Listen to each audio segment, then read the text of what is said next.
Saudações, nobres ouvintes do podcast Sem Esperança. Começando com a fala do ministro do Supremo Tribunal Federal, Ricardo Lewandowski, de que há necessidade de uma reforma no sistema penal brasileiro, porque se prende demais. E bom, mas quanto a essa questão de se prender demais ou se prender de menos, eu acho que realmente nós temos em torno de 760 mil presos em todo o país. Se você for ver olhando a situação de cada estado, não é tão grande assim. Acho que em São Paulo consegue algo em torno de 150 mil detentos. E dizem que se você tirar quem tiver em regime semiaberto e aberto, esse número cai para 550, algo em torno disso. Bom, de qualquer forma, ainda assim, uma população encarcerada que está sendo alimentada, custeada pelo Estado, pela sociedade, como diz, antes de tudo. E o que eu quero dizer com isso? Boa parte dessas prisões são resultantes do moralismo que entrou em voga principalmente a partir dos anos 70, em especial com o governo Nixon, como parte do combate à Guerra do Vietnã e da contracultura que surgiu nos Estados Unidos, e combate às drogas, de guerra às drogas. A questão das drogas, tanto legais quanto ilegais, já é bem antiga. Por exemplo, a China e a Inglaterra tiveram 2 guerras do ópio. Certo? Mas antes de mais nada, devemos ver que isso tem um componente mais moral, moralista, melhor dizendo, do que um componente realmente de saúde pública ou de segurança pública, certo? Porque desde os anos 70, quando se começou a guerra das drogas, o acesso a elas ficou mais fácil, o valor, segundo dados da própria ATF, Agência de Combate a Drogas dos Estados Unidos, o valor da cocaína, no caso, diminuiu. E, no entanto, os casos o acesso à droga está facilitado, ou seja, que usa quem quer. Então, por isso, sim, também temos um adendo. O governo Reagan também, que começou com uma política de encarceramento em massa, em decorrência a drogas, de uma ideia de tolerância zero, ele fez vista grossa ao tráfico de drogas para manter a guerrilha sandinista na Guatemala. Certo, filha? Basicamente, traficantes mantinham Manuel Noriega no poder em troca de uma aliança nos Estados Unidos e o controle evitasse que o país caísse em mãos da esquerda. É mais ou menos aquela ideia de pensamento de efeito dominó, que cairia um país no comunismo, cairiam todos, ou evitar novas Cubas. Bom, mas isso não vem ao caso em si. Basicamente, isso daí tem uma questão de moralismo, certo? Por exemplo, o caso da maconha, que foi associada aos negros e aos mexicanos como como se eles fossem vagabundos, isso aí a droga servisse para levar eles à indolência. Mas se formos pensar nisso, hoje nós temos o crack, que é considerado a pedra da morte.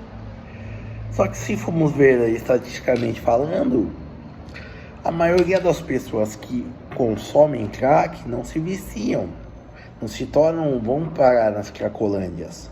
É que nem tinha o jornal Agora São Paulo, que mostrava que tinha gente que nas regiões das empresas do centro de São Paulo, da cidade de São Paulo, que no seu horário de almoço ia lá de roupa social, de terno, às vezes, no meio dos cracudos e dos que estão em situação realmente de rua, usar droga. E eu posso te dizer que esse daí a polícia não abordava, certo? Então há esse componente de moralismo quanto a isso e de muita produção midiática, certo? Então, basicamente, e também é um trabalho de Sísifo, só falando em termos aqui regionais. Por exemplo, se apreende toneladas de drogas, mas não falta, não diminui o preço, não causa um desabastecimento nem mesmo local. Então, basicamente, nós já temos problemas no Brasil com criminalidade muito extensos. Por exemplo, até a última estatística do Sistema Nacional de Justiça, só 2% dos assassinatos chegavam a uma condenação. Ou seja, se você matasse uma pessoa, você tem uma chance em 50 de não ser preso por isso. E eu imagine para casos de roubo, por exemplo, quando quando prendem uma quadrilha, depois de que ela já roubou milhares de pessoas, certo? Já causou danos enormes, prejuízos enormes à sociedade. E o roubo, o furto, esse tipo de crime de rua, é o crime que traz a sensação de segurança. O traficante, se ele ficar na biqueira dele e por aí vai, ele, por exemplo, ele não vai oferecer perigo, certo? E também esse proibicionismo só gerou drogas mais pesadas, mais tóxicas, como MDMA, o crack, por exemplo, também, o loló, que é muito conhecido nos fluxos aqui no Brasil, a cola de sapateiro, o fluido de isqueiro,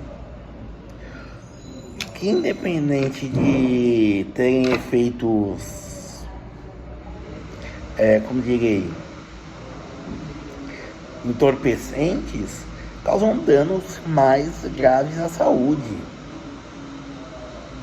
certo? Então, na disputa desse moralismo, saiu se prendendo gente simplesmente para se defender uma ideia moral, a ideia de saúde, de bem-estar, e não se promoveu bem-estar nenhum. Os viciados continuam nas ruas, sem receber tratamento, certo? Quem quer comprar, compra. Você encarcera uma pessoa, fecha uma biqueira, ou então até no caso, para quem gosta de assistir o da Atena, eles fazem operação no final de tarde, já é de madrugada, o fluxo de comércio de drogas já está operando normalmente de novo, certo? Ou seja, é um trabalho de Sísifo. Tudo isso para quê? Para manter saúde de quem? O viciado, ele vai continuar na rua, ninguém oferece outra perspectiva de tratamento para ele. Então, por isso é que devemos repensar nisso. Estamos encarcerando pessoas só pelo crime de traficar drogas, sendo que isso não passar de uma enxugação de gelo. Como eu disse, as biqueiras não ficam desabastecidas, o preço não aumenta e as pessoas não deixam de usar, certo? O preço não se torna proibitivo. Então, por isso, talvez a ideia não uma reforma penal, mas a ideia de se legalizar as drogas mesmo, certo? E aí não fazer também, por exemplo, uma ideia de imposto proibitivo, que nem cigarros e bebida, que tem impostos entre 50% e 96%, unicamente para a ideia de desincentivar. Mas ao fim e ao cabo, o que leva? Leva que metade das como se diz, das encomendas, das cargas de cigarros são roubadas e vão para o contrabando e não pagam imposto nenhum, certo? Ou seja, acaba dando um tiro na água.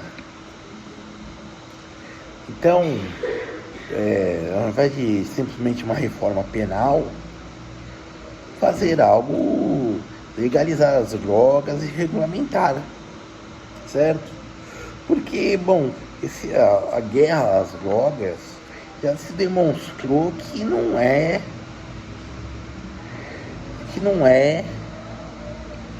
como se diz, algo que será vencido. As pessoas têm uma existência miserável. Imagine só uma pessoa que fica 3 horas por dia pegando trens, ônibus lotados para ir trabalhar, tem um emprego cujo chefe não deveria ter nascido, e por aí vai. Tem uma mulher que odeia ele, filhos que não respeitam ele e só dão trabalho. Então, obviamente que isso daí não é um problema da droga, é o que a droga vai resolver. E também tem as pessoas que querem se divertir numa droga, numa balada. É como as pessoas que fazem uma rave. Então isso daí vai acabar legalizando, vai acabar propiciando locais específicos para uso. A droga vai sair das escolas, vai sair das cracolândias, vai sair das esquinas e vai para ambientes fechados. Qual o problema de um lounge onde as pessoas usam cocaína ou que as drogas? Num show de técnico usar LSD, é um ambiente fechado, controlado, tem assistência médica. Então, basicamente, eu não diria que é uma reforma penal, mas é rever essa guerra que simplesmente está encarcerando pessoas, não está aumentando a violência porque os criminosos estão se armando para defender seus territórios, defender seus rendimentos.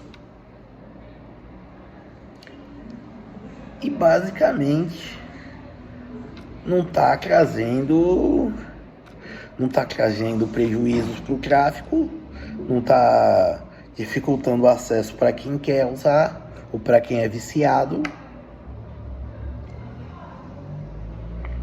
E isso está contaminando a sociedade, certo? Isso daí está se tornando um problema que cada ano só se amplia, certo? Bom, fica essa discussão sobre a legalização das drogas e só sobre isso. Sou Urbano Grinopolis, esse foi o podcast Sem Esperança. Obrigado.